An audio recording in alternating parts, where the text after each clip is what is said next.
Now bring in two top lawmakers, Senator John Thune. He is a member of the Republican leadership in the Senate, and Senator Chris Murphy, Democrat on the Foreign Relations Committee. Thank you both for joining me. I want to get to the consequences of the election, but first I want to ask you about something else that broke this week, and that is the president deciding to send 1,500 more U.S. advisors and trainers to Iraq to help in the battle against ISIS. This pretty much doubles the number of U.S. folks on the ground. Senator Murphy, what do you think? Well, I think what we know is that ultimately your military operation there is only necessary insofar as it's giving you the ability to achieve some political reconciliation on the ground. And my worry is that we are not seeing the kind of progress that we'd like from the Iraqis when it comes to actually creating the political preconditions upon which Sunni populations inside Iraq are going to choose to move away from ISIL and back towards the Baghdad government.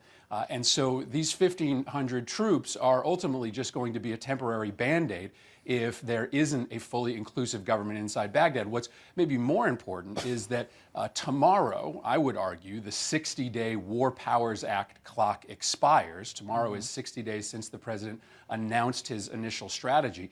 Congress has a constitutional responsibility to authorize this. I do not think the president has the ability, under current authority, to authorize 1,500 troops without Congress acting. So my hope is that when we get back, we're going to have a full debate on this, and I think a lot of us are going to be very reluctant to support this kind of infusion of ground troops absent some suggestion, some evidence that the Iraqis are doing what is necessary politically to complement this major infusion of American military resources. Senator Thune, do you worry about mission creep at this point, and do you agree with Senator Murphy that the president needs to ask Congress about this? I think the president will, at some point, we're going to be debating an authorization on the use of military force, Candy. That could happen in the context of this request. We've got a defense authorization bill that's pending that we have to dispose of, before the end of the year. But I think the recognition here is that air power alone is not going to accomplish the mission. Now, we already have, as you mentioned, a number of troops on the ground in Iraq. This increases trainers. The intention here, as I understand it at least, is to try and get the Iraqi security forces, the Syrian rebels, equipped and ready to be able to accomplish what we need to accomplish on the ground there so that we don't have to put combat troops in. And it strikes me at least that we would much rather have them carrying the battle on the ground than having American troops be there on the ground. So I think it does need to be debated in the Congress. I think ultimately it will. I guess the question is one of timing. But clearly we're not going to get the job done with the current plan. And I think the administration recognizes that. And I think most members of Congress do as well. Senator Murphy, you sound a little bit like you would oppose any more sending of troops, and if the president came up and with the War Powers Act, you would vote no. Is it mission creep you're worried about? Is it what is your basic objection?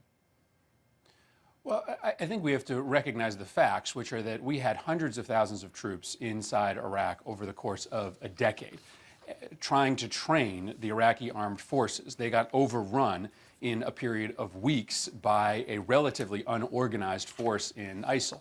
And so the idea that we are going to be able to complete with a couple hundred troops, what we are unable to do with several 100,000 troops, I think strains credibility. I want to make sure that this is a realistic mission. And I do worry about mission creep. I do worry about the fact that 1,500 could become 3,000, could become 5,000. And what we know is that the massive deployment of American military forces inside the Middle East is not the solution.